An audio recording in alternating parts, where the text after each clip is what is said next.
Hi guys, कैसे हो आप सभी लोग। तो आज हम लोग करने वाले हैं आईसीएसई बोर्ड क्लास 10th का फिजिक्स का सेकंड चैप्टर जो है वर्क, पावर एंड एनर्जी। तो फिर चलिए बिना देरी किए वीडियो को स्टार्ट करते हैं। तो सबसे पहले हमें समझना होगा कि इस जो चैप्टर का नेम है इसका मतलब क्या होगा। ठीक है, हम इस चैप्टर को 3 पार्ट्स में डिवाइड करेंगे।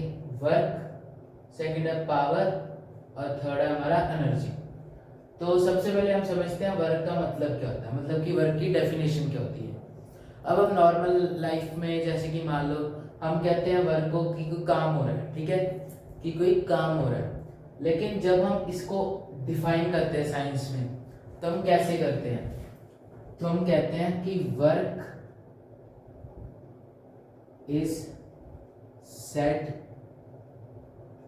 टू बी डन, कि जो काम है हम कब कहते हैं कि वो जो काम है वो हो रहा है। Done when force is applied, जब एक फोर्स अप्लाई होती है बॉडी पे, and it moves a distance. ठीक है, मतलब कि हम कब कह सकते हैं कि बॉडी पे जो है कि हम जो है वर्क कर रहे हैं। ठीक है, कब कह सकते हैं कि जब हम फोर्स अप्लाई कर रहे हो और जो बॉडी है डिस्टेंस मूव कर रही हो। अब ये पेन की एग्जांपल ले लो। अब मैं इसे ऐसे फोर्स लगाऊंगा, फर्स्ट ऑफ ऑल फोर्स लग रही है, दूसरा यहां से यहां जा रहा है, डिस्टेंस ये मूव कर रहा है। तो मैं क्या कहूंगा कि मैं क्या कर रहा हूं, मैं वर्क कर रहा हूं। ठीक है, सो आई होप कि आपको वर्क की डेफिनेशन जो है समझ आ गई होगी।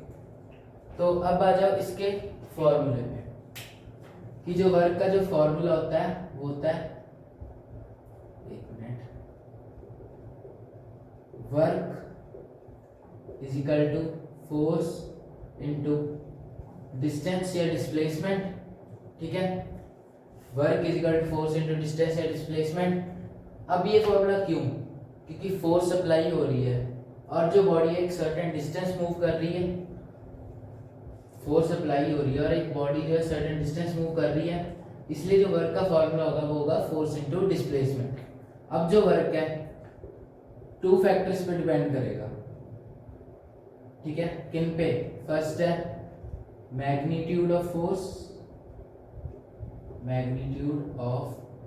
फोर्स और सेकंड है हमारा डिस्टेंस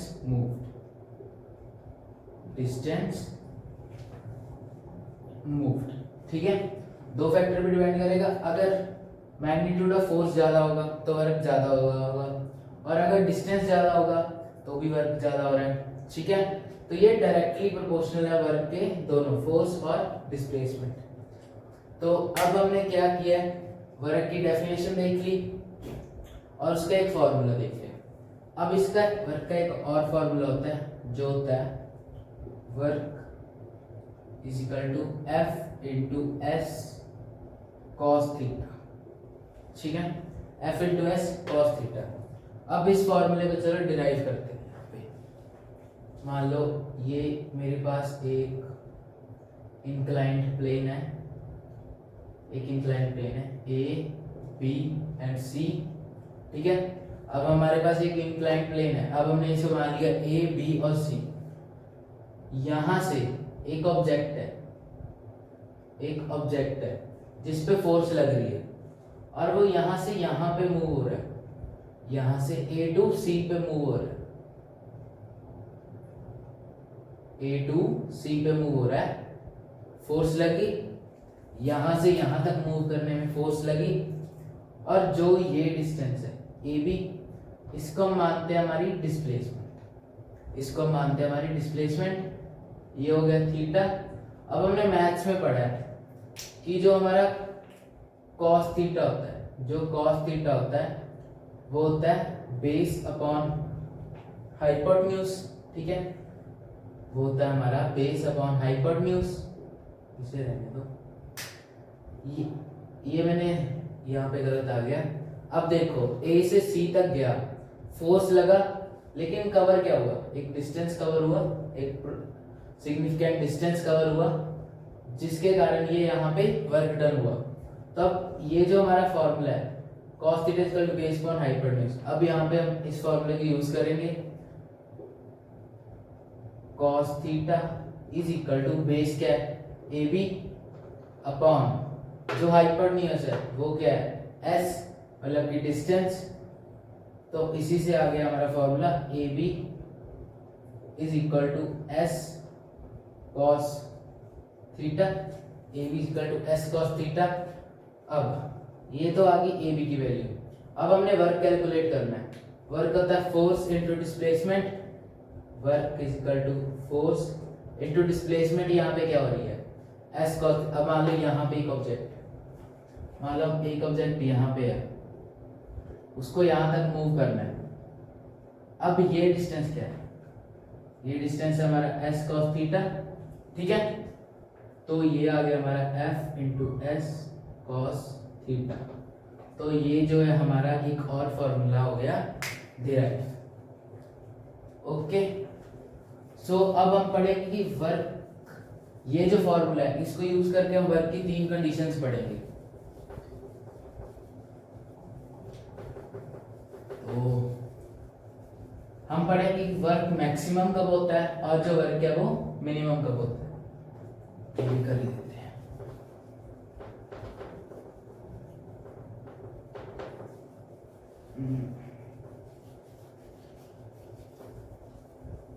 हाँ, तो अब हमने देखना था कि ये वर्क है, ठीक है, जैसे कि वर्क है। एक हम देखेंगे कि मैक्सिमम कब होगा और एक देखेंगे ये मिनिमम कब होगा। अब इसमें जो हमारा फॉर्मूला यूज होगा वो होगा F S cos theta, F S cos theta. तो इस फॉर्मूले को यहीं पे लिख के रख दो, एफ एस कॉस थीटा, ठीक है। तो अब हमें देखना है कि हमारा जो वर्क है वो मैक्सिमम कब होगा। मैक्सिमम होगा अगर हमारे जो थीटा है इसकी वैल्यू अगर 0 हो। हमने टेबल किया था ना ट्रिग्नोमेट्री का, अगर cos थीटा की वैल्यू cos 0, थीटा की वैल्यू 0, तो ये कितना होता है 1। जब थीटा की वैल्यू 0 होगी, जब थीटा की वैल्यू 0 होगी तो हमारा जो है मैक्सिमम वर्क होगा, और जब थीटा की वैल्यू 90 डिग्री होगी तो जो है हमारा मिनिमम वर्क होगा, क्योंकि cos 90 इज इक्वल टू 0, ठीक है। अब ये देख लो, एक एग्जांपल ले लो इसकी, कि मान लो एक यहाँ पे बॉडी है और यहाँ पे एक हमने बॉल थ्रो की, ठीक है। यहाँ पे हमने एक बॉल थ्रो की, इसने एक डिस्टेंस कवर किया एक h, और यहाँ पे जाके वो बॉल नीचे है ड्यू टू ग्रेविटी, फिर से डिस्टेंस कवर किया h। अब हमने पढ़ा था कि फॉर्मूला होता है force into displacement. Force into displacement इसलिए क्योंकि जो वर्क डन है, जब हम एक बॉडी को मूव कर रहे हैं तो एक सर्टेन डायरेक्शन में कर रहे हैं ना, तो जब हम सर्टेन डायरेक्शन में करेंगे तभी होगा हमारा वर्क डन। तो इस पे हमारा फॉर्मूला लग जाएगा F इंटू एस इंटू, अब जो हमारा थीटा होगा, क्योंकि यहाँ पे देखो ना, हमने पढ़ा था कि एक अगर फोर्स नीचे को लग रही हो और एक ऊपर को लग रही हो, तो जो बीच में एंगल होगा, अब एंगल तो इसके बीच में 0 है, ये एंगल ही नहीं बन रहा, तो जो हमारा थीटा होगा वो होगा cos 0। तो ये बन गया हमारा एफ एस इंटू 1, ठीक है। तो ये हो गया हमारा मैक्सिमम वर्क, ये हो गया हमारा मैक्सिमम वर्क। अब 90 डिग्री एग्जांपल कैसे मानते हैं हम, इसका मान लो कि हाँ, एक यहाँ पे पर्सन खड़ा है, एक बाहर है, ये हमारा है, ये एक पर्सन खड़ा है और ये जो है ये बाहर उठा रहा है, ठीक है। मान लो ये कूली है, कूली तो हमें पता ही होगा कि जो हम ट्रेन के साथ देखते हैं, जो हमारा सामान उठा के लेके जाते हैं, सामान रे वाला, ठीक है, तो होता है हमारा कूली। तो ये कूली सामान उठा के लेके जा रहा है, अब ये यहीं पे खड़ा है, ये जो वेट है, ये जो मतलब एक बॉक्स है हमारा टैची है, फोर्स कहाँ लगा रहा है, नीचे को, और जो ये पुली है ये मूव कहाँ कर रहा है, आगे को। ये देखो ये नीचे को फोर्स लगा रहा है और ये आगे को मूव कर रहा है। एंगल कितना बना, 90 डिग्री। यहाँ पे फॉर्मूला है F S cos 90 which is equal to 0, कि यहाँ पे जो काम हो रहा है वो 0 है, यहाँ पे जो काम हो रहा है वो 0 काम है, 0 वर्क है। तो अब एक तीसरा एग्जांपल होता है कि जब हमारा नेगेटिव वर्क होता है। एक तो हमारा आ गया मैक्सिमम वर्क होता है जब थीटा की वैल्यू 0 और मिनिमम होता है जब थीटा की वैल्यू 90 हो। जब आ गया हमारा नेगेटिव वर्क, अब जैसे कि मैंने वो एग्जांपल ली थी कि हमने एक बॉल थ्रो की। अब हमने बॉल तो थ्रो की, ठीक है, अब हमने बॉल तो थ्रो की, लेकिन जो फोर्स है वो ऊपर को ही है। जो हमारी फोर्स है वो एक फोर्स नीचे को नहीं लग रही। पिछली बार तो हमारा ऐसे था कि हमने ऊपर फेंकी और बॉल नीचे आ रही है, ठीक है, ऊपर फेंकी और बॉल नीचे आ रही है। तो यहाँ पे जो डिस्टेंस, यहाँ पे जो एंगल बनेगा वो 0 डिग्री का एंगल बनेगा। लेकिन अब तो एक ही तरफ फोर्स है, एक तरफ फोर्स यहाँ पे है और एक नीचे को है, ग्रेविटी का फोर्स। जो यहाँ पे एंगल बनेगा वो होगा हमारा 180 डिग्री का एंगल। और हमें पता है कि cos 180 इज इक्वल टू -1, ठीक है। जो cos 180 होता है वो होता है हमारा -1। तो यहाँ पे हमारी वैल्यू आ जाएगी fs into -1 is equal to -fs, जो कि हो गया हमारा नेगेटिव वर्क। फिर से देखो 3 कंडीशन पड़ी थी। सबसे पहले मैक्सिमम वर्क तब होता है जब हमारा cos 0 थीटा की वैल्यू 0। मिनिमम वर्क तब होता है जब थीटा की वैल्यू 90 हो। और जो नेगेटिव वर्क तब होता है जब थीटा की वैल्यू हमारी 180 हो। तो अब आ जाओ हमारी सेकंड टर्म पे, जो है हमारी पावर, ठीक है, जो है पावर। अब हम पावर को कैसे कहते हैं कि जो हमारे अंदर जोर है, पावर की जोर, एनर्जी को भी वही कहते हैं। अब इसकी डेफिनेशन देखो,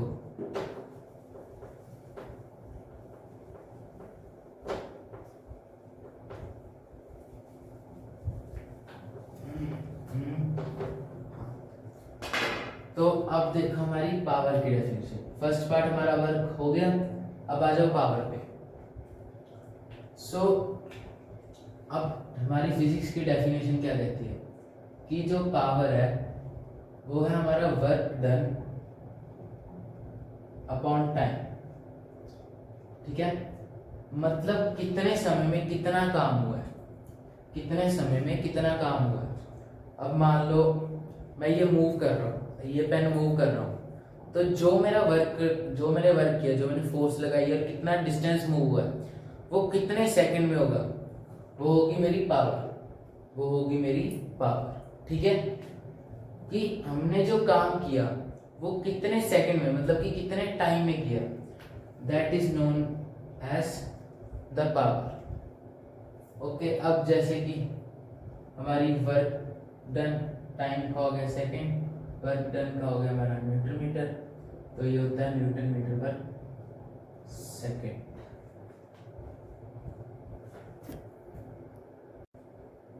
हाँ, तो अब जो हमारी पावर की यूनिट थी वो थी हमारी न्यूटन मीटर पर सेकंड। अब हमारी अगली टर्म है जो है एनर्जी। तो अब समझो एनर्जी जो है हमारे वर्क के इक्वल होती है। मतलब कि जो हम कैसे कैलकुलेट करेंगे कि हमारी बॉडी में कितनी एनर्जी है, मतलब कि जितना वो हमारी बॉडी जो है वो कितना काम कर सकती है, उतनी हमारे बॉडी में एनर्जी है। अब मान लो मैंने वही एग्जांपल ली जो पेन मूव किया, अब मैंने कितना वर्क डन किया, उतनी जो है हमारी एनर्जी कंज्यूम होगी। तो energy is equal to work. So अब हमारा आ जाता है नेक्स्ट कॉन्सेप्ट कि जो हमारी मैकेनिकल एनर्जी होती है, जो हमारी बहुत टाइप्स एनर्जी के बहुत सारे फॉर्म होते हैं। मैकेनिकल एनर्जी, वैसे तो मतलब कि साइंटिफिकली माना जाता है कि मैकेनिकल एनर्जी कोई एनर्जी का फॉर्म नहीं है, ये सिर्फ क्या है, काइनेटिक एनर्जी और जो पोटेंशियल एनर्जी है उनका सम है। ये सिर्फ काइनेटिक और पोटेंशियल एनर्जी का सम है। जैसे कि हमारे बाकी टाइप्स हो गए एनर्जी की, electrical energy, light energy, heat energy, ठीक है। सो अब हमने देखा कि हमारे मैकेनिकल एनर्जी में दो पार्ट्स होते हैं, एक होता है काइनेटिक एनर्जी और एक होता है पोटेंशियल एनर्जी। तो सबसे पहले देखो पोटेंशियल एनर्जी क्या होता है।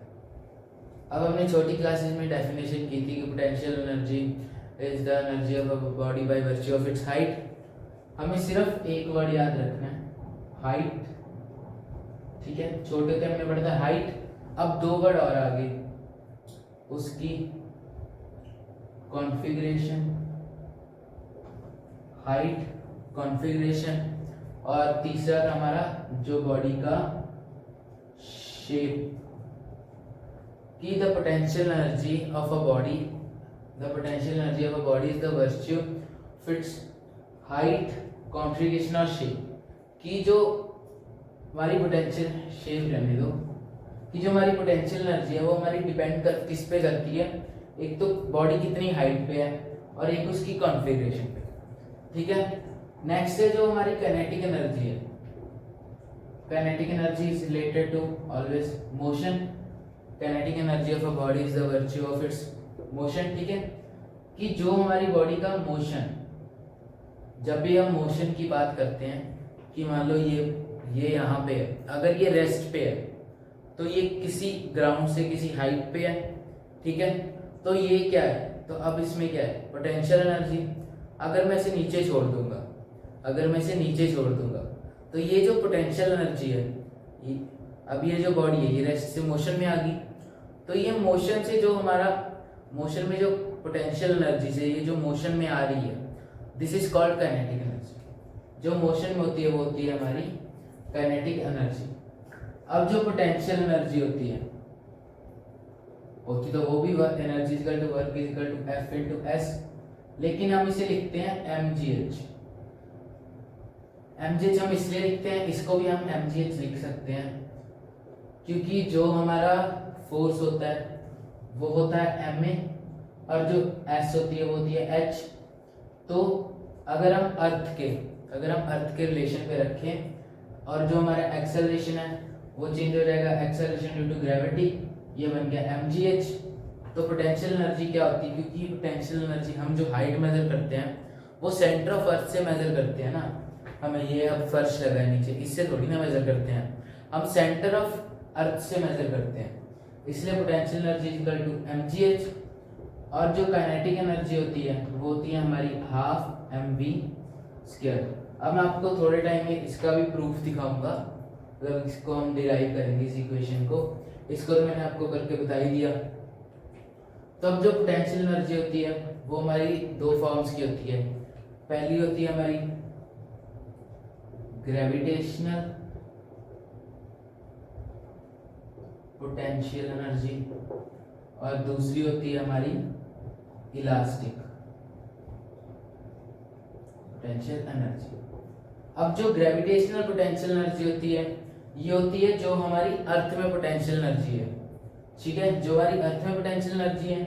और इलास्टिक पोटेंशियल एनर्जी क्या होती है, जैसे कि हमने रबर बैंड देखा है, जब हम रबर बैंड को ऐसे खींचते हैं, अब हम जब रबर बैंड को ऐसे खींचते हैं तो वो ऐसे बन जाता है और हमने ऐसे इसको पकड़ा हुआ है तो वो रेस्ट पे है ना, मोशन में तो है नहीं, तो उसके अंदर जो पोटेंशियल एनर्जी स्टोर्ड है, जो हम इसको खींच के यहाँ पे रख दिया, जो उसके अंदर पोटेंशियल एनर्जी स्टोर्ड है that is known as elastic potential energy.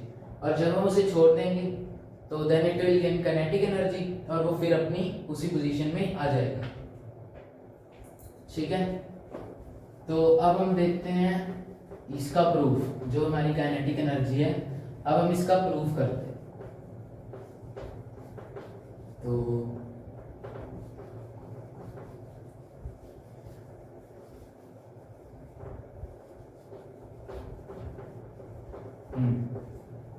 अब जो हमने पढ़ा था कि वर्क होता है एनर्जी के इक्वल, जो काइनेटिक एनर्जी होगी वो भी तो एनर्जी का पार्ट ही है ना, तो अब हम काइनेटिक एनर्जी को वर्क के इक्वल मान के चलेंगे जो है हमारा Fs। अब हम इसको इक्वल मान के चलेंगे Fs के। जो हमारा एफ है वो हो गया हमारा ma मास इनटू एक्सेलरेशन। अब जो हमारा s है, हमने 9th क्लास में फॉर्मूलाज किए थे इक्वेशंस ऑफ मोशंस, जिसका हम फॉर्मूला यूज करेंगे v square is equal to u square minus 2as।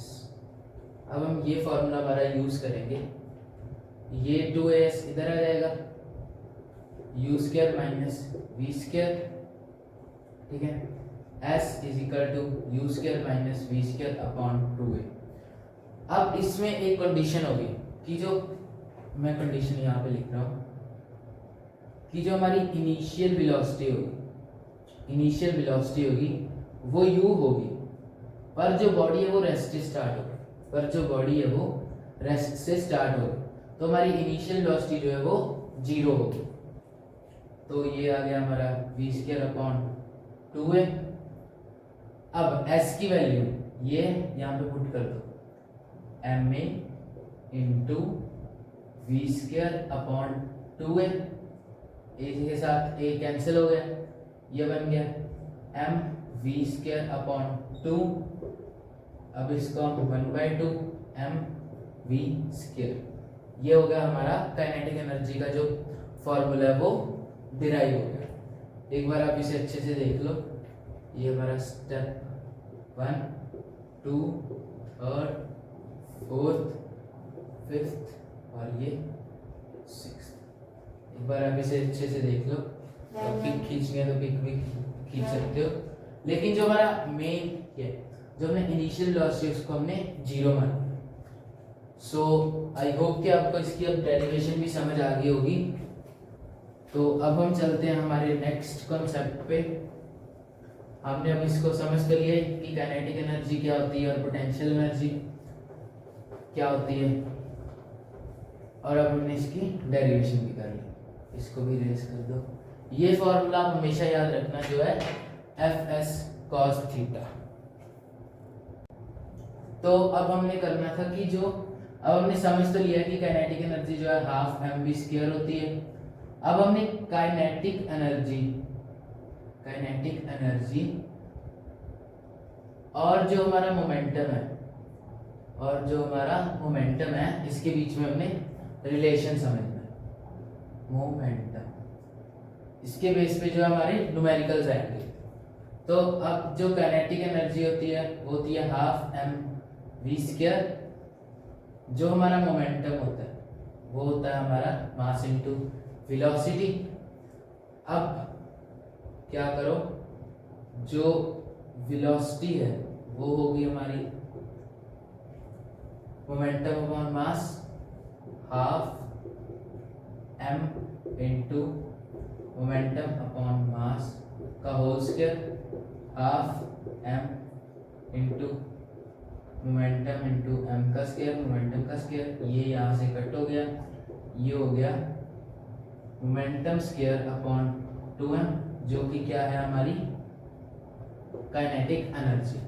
अब अगर यहाँ से हमने मोमेंटम निकाला, momentum is equal to kinetic energy into 2m का रूट, ठीक है।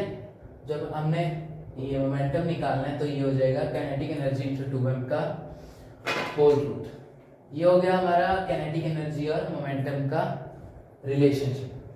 अब हमारे लास्ट 2 टॉपिक बचे हैं, मेरे हिसाब से एक ही बचा है, जो कि हमारा वर्क एनर्जी थी, जो कि इस चैप्टर का one of the most important topic है, वर्क एनर्जी थ्योरम, ठीक है। तो अब वर्क एनर्जी थ्योरम क्या कहता है? ये कहता कि जो काइनेटिक एनर्जी है, जो हमारा मतलब कि जो हमारा वर्क डन है, work done equal to kinetic energy के, ये क्या है? ये कुछ नहीं है, ये सिर्फ काइनेटिक एनर्जी का जो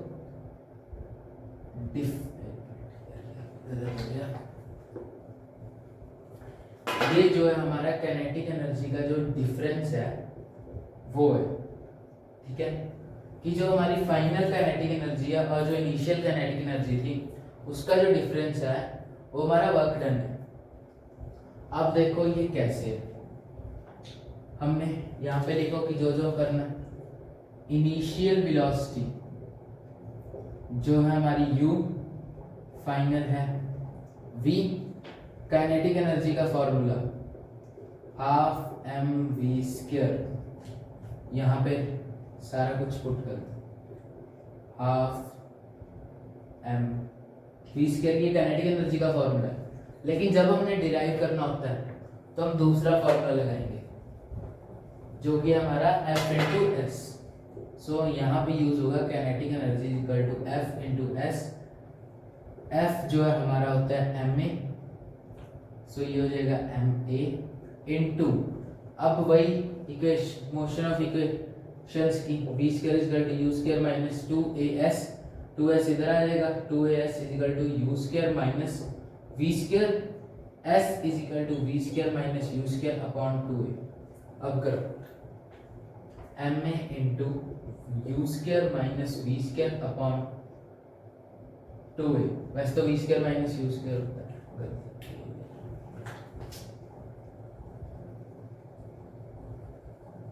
ये होगा हमारा v square minus u square, a के साथ a कैंसिल हो गया, m v square minus u square का डिवाइड बाई 2, इसे हम लिख सकते हैं half m v square minus u square is equal to half m v square minus half m u square की जो हमारी काइनेटिक एनर्जी है, जो वर्क डन है, वो क्या होता है हमारा जो काइनेटिक एनर्जी का डिफरेंस होता है उसके इक्वल होता है।